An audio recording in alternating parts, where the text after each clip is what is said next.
welcome back to my channel. I am Elizabeth Onyumbeni. In today's video, I'm going to be sharing with you an experience that taught me to be patient and to never give up. But before we go further, please subscribe to my channel because I make motivational, inspirational, informative videos that will help you on your journey to becoming the best version of yourself. With that said, let's head right into the video.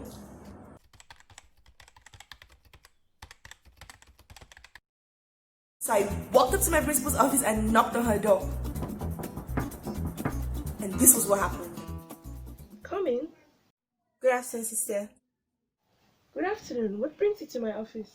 Oh, sister, I'm here to request for an opportunity where I'll be given the chance to talk to the entire school on the topic Love for Humanity.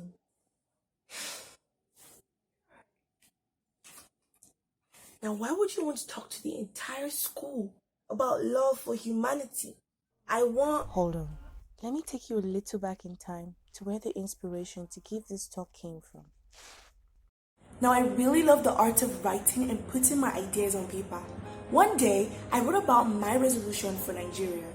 I began by writing down the problems we faced, such as poverty, corruption, bribery, and so on. And I said to myself, these are just surface problems. I needed to get to the root problem in order to come up with a solution. So I searched and searched, but I couldn't find anything. A day went by, 2 days went by, still nothing. So I decided to have my Christian religious studies homework done. And that homework was about love, its meaning and types. I'll tell you this honestly, when I began doing the homework, the first thing that came to my mind was the boy and girl relationship. But then I said to myself, this cannot be what love is all about. There has to be something more to love. So I searched about love. That was when it clicked to me that this is the answer to my question of what the root problem was.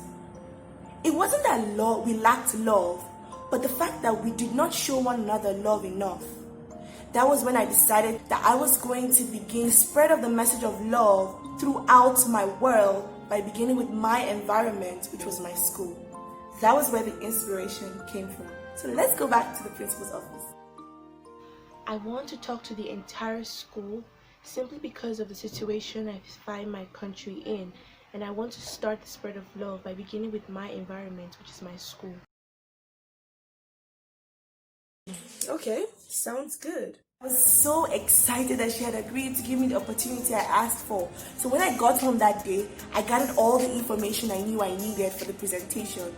When I was sure that and confident that I was prepared for this presentation, I headed back to her office expecting a thumbs up.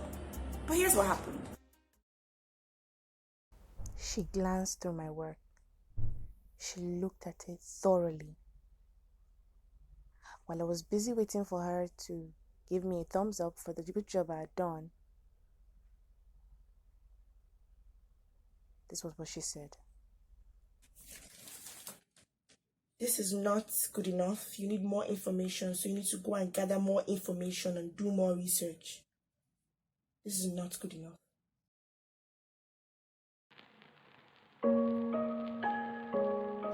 Okay, sister. When I walked out of her office, I felt disappointed and sad because after the hard work I invested in that piece, she didn't accept to give me the go-ahead. I didn't understand why she wanted me to gather more information because I was already convinced that I had everything I needed. So I told my mom about it and she urged me to make more research and expand my work. So I did. That was when I began including important information I missed out before and was able to expand my work and make it more comprehensive. I can also remember it was during that time I was trying to gather more information that I got the idea to include a song after the speech. Because a friend of mine wanted to be part of the speech, but I thought it would be nice if she sang with me instead. So we were able to gather more students and rehearse with them. The song we chose was We Are the World by Michael Jackson. After the whole rehearsal, I was sure that my principal would give me the opportunity I asked for. So I headed back to her office and here's what she said.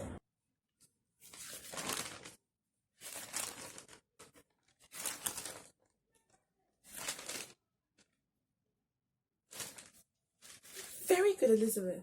Now I want you to go to the teacher in charge of Thursday's event and tell her I sent you. So every Thursday, after school hours, while I was still in secondary school, we usually have what we call extracurricular activities, where we'll either come together in the school hall to sit for an educative talk aside what we were being taught in the classroom, or we would have house meetings. That teacher the principal sent me to was the teacher in charge of planning the events that would take place each Thursday.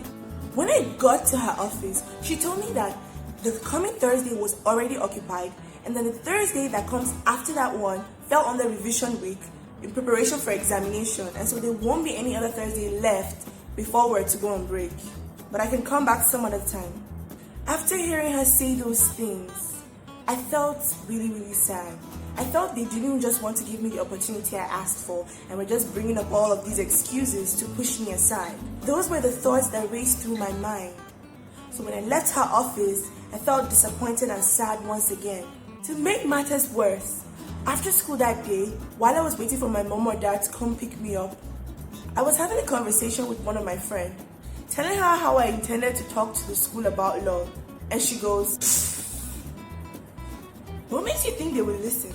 I mean, what's it that you're going to tell us about love that we don't already know?" In that moment, I was speechless, but then I said to her, "You know what? You have to wait until that day, then you will know what I have to say." When I got home that day, I felt less motivated, less inspired. I felt like giving up. I felt maybe it was never meant to happen, and I don't even know what got into me to even want to do it in the first place. But then I had to snap out of that stubbornness and remind myself why I wanted to give that talk in the first place, which was to begin the spread of the message about love throughout my world by beginning with my environment, which was my school. During that holiday, I worked on my presentation. I made more research, and because I was so passionate about it, I made efforts to inquire about the thoughts people had on love. I was also opportune to go to an orphanage home where I met talented children. That even gave me more inspiration to keep going. Every single day during that holiday, I recited my presentation and I started the speech as though it was a pledge. And because I had memorized it, I didn't even need a script. That's to tell you that practice makes perfect. When school finally resumed, I hurried back to my principal, not the teacher, because I didn't want her to tell me to come back later. But the principal was busy, so she sent me to the vice principal, and then the vice principal sent me back to the teacher. So I had to go back to the teacher. When I got there, she finally gave me a day, and that was the 8th of October 2015. That day came. Everyone was sitting in the school hall, waiting for me to come up stage. When I began talking, I felt like a different person. And when I concluded, most people in the hall were already standing, cheering and clapping. Then we closed with the song I rehearsed with my friends. It was just so beautiful how everyone joined in to sing. Now I can't fully explain how I felt that day, but I do know that speech made an impact. Each time I remember that experience, I imagine I gave up and wasn't patient enough to go through the processes I had to go through. Maybe I wouldn't have made the impact I was supposed to make. I also realized that all the while I thought I was ready, God was using those challenges I faced to build my work and let me know that I wasn't ready as I thought I was. And He didn't want me to make a mockery of myself in front of the entire school, but make an impact. Now I do not know what dreams that you have and what plans you've laid out to achieve those dreams, but things are not just going in your direction. I do want you to know that being patient, never giving up, trusting in your process will get you to achieve your dreams. Because from my little experience, I can tell you that great things do take time. So don't quit. Keep going. Never give up. Be patient, and you will definitely achieve your dreams. If you made it to the end of this video, you are so amazing. Please go down the comment section and leave me a comment on what you learned, what your experiences are on patience, because I would love to know. Follow me on my socials, they'll be in the description. Thank you so much for watching. I love you guys so much. See you on my next video. Bye.